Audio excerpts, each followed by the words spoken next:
Hola a todos amigos, alumnos y amantes del arte en YouTube.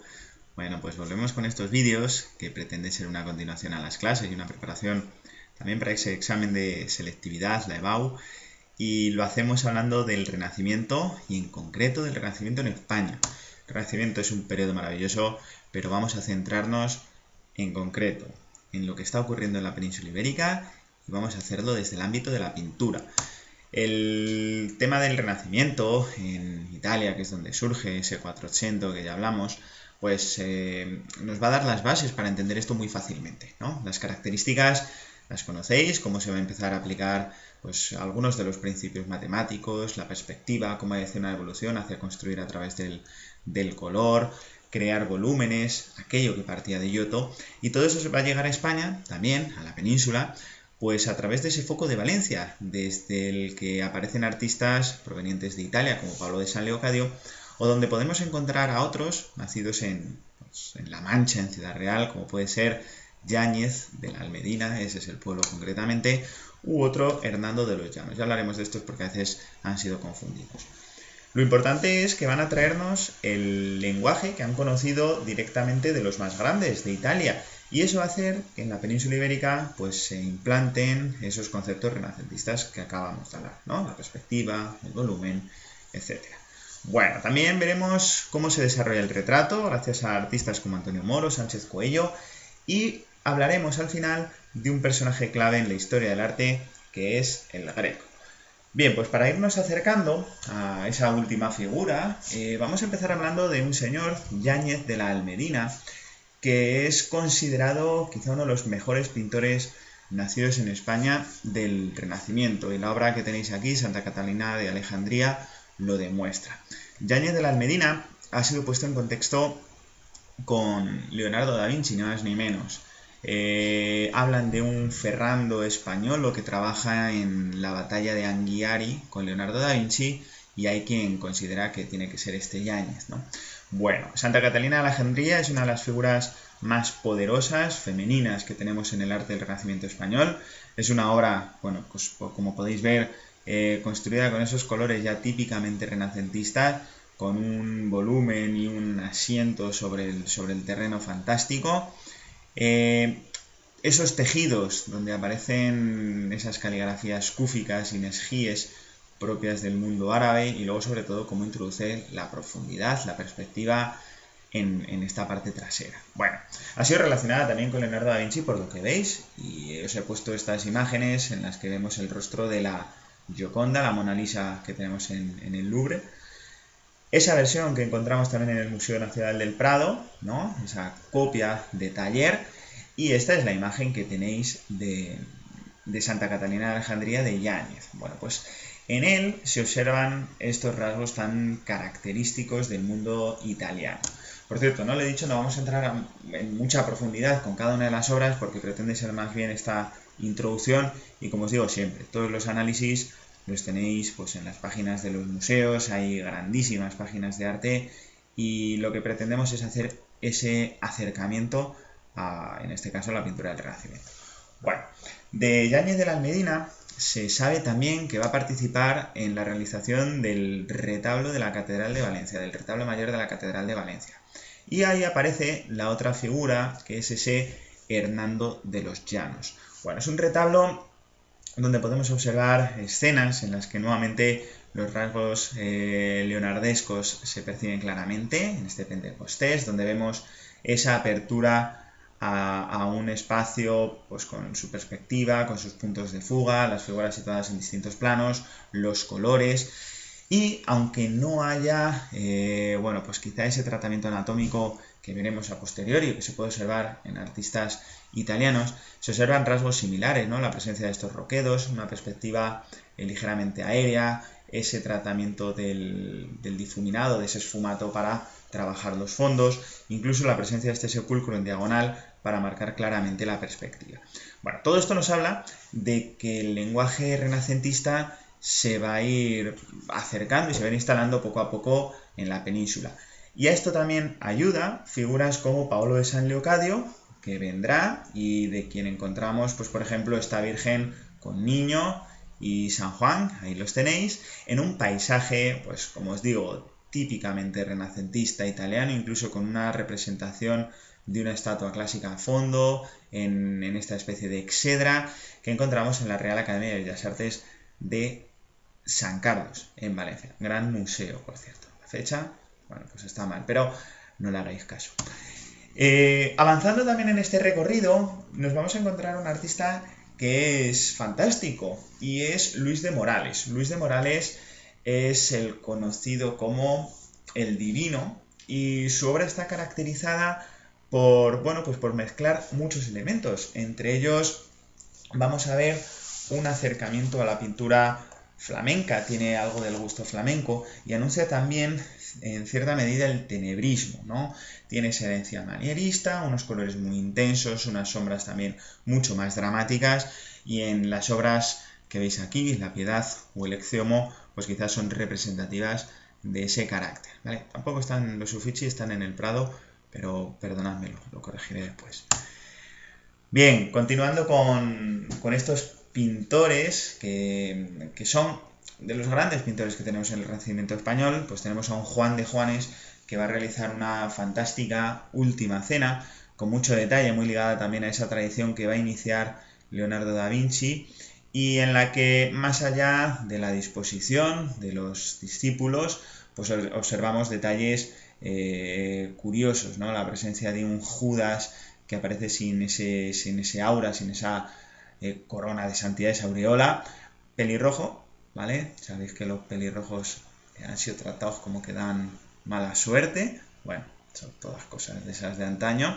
Y luego también aparece representado este cáliz, que es el cáliz de la Catedral de Valencia. Y el cáliz de la Catedral de Valencia es, para muchos, considerado el Santo Grial, ¿vale? El cáliz que utilizó Jesús en la Última Cena. Bueno, podéis seguir la historia de este cáliz, su paso desde que San Lorenzo, diácono de la iglesia perseguida, parece que lo lleva consigo a Huesca, donde viven sus padres, y de ahí un recorrido que le haría llegar hasta la Catedral de Valencia, donde hoy se guarda, ¿vale? Pero bueno, santos griales hay varios. Lo interesante para nosotros en la pintura, bueno, pues la utilización de los suelos, al modo que van a hacer en Italia, en Venecia, para ayudar a esa perspectiva, y una apertura al paisaje que nos ayuda a crear también el espacio. El mundo de los retratos, como os decía al principio, se va a desarrollar mucho en el ámbito hispánico, y una de las grandes figuras es Antonio Moro. Antonio Moro va a hacer el retrato de esta mujer, fantástico, de María Tudor, donde más allá de lo que es propiamente, bueno, pues el retrato es un retrato de lo psicológico, nos muestra esta fuerza, severidad, adustez del rostro, y es un retrato que ha ganado muchísimo gracias a una restauración que hizo el Prado. Os pongo aquí, bueno, pues es una captura de un vídeo que podéis encontrar en la propia página del museo, y fijaos cómo han ido ganando las coloraciones. Se explica muy bien cómo fue todo el proceso, pero cómo salen a la luz aquellas cosas, esa columna que encontramos en el fondo, incluso todo lo que sería el detallismo, ¿eh? Un cuadro, bueno, fantástico. Otro gran retratista va a ser Sánchez Coello, que va a hacer, por ejemplo, esta obra es el retrato del príncipe Don Carlos. El príncipe Don Carlos es hijo de Felipe II y tenía también, bueno, pues problemas mentales, ¿vale? Va a fallecer joven y no hay más lío, pero va a aparecer retratado como príncipe en esta imagen también típica, con esa apertura al paisaje, elementos que ya hemos visto, bueno, pues desde el ámbito italiano.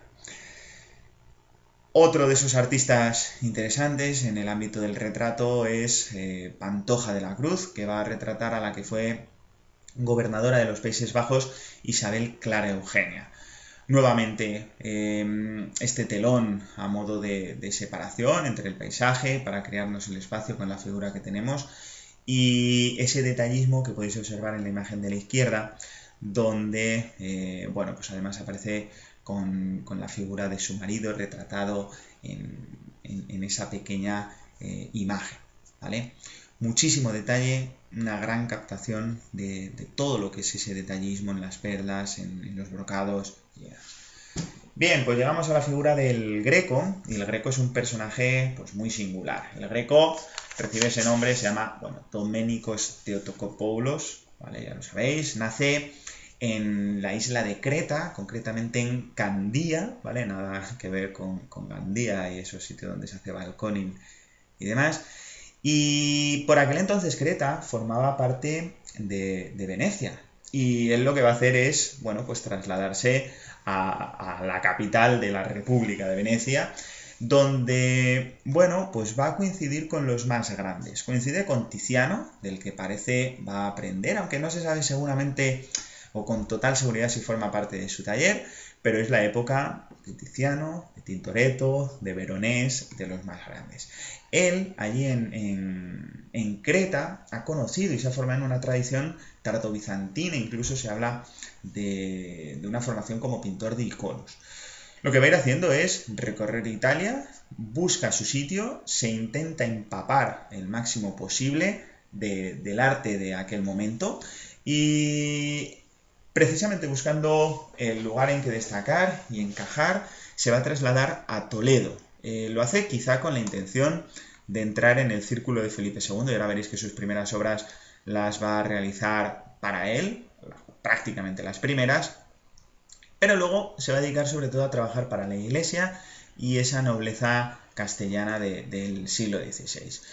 Sobre su pintura, pues hay un gran debate. Yo pongo esta imagen un poco para que nos ilustre. Hay quien habla, y se ha hablado de que si tiene deformaciones o problemas visuales que le llevan a pintar esas formas estiradas y esas coloraciones.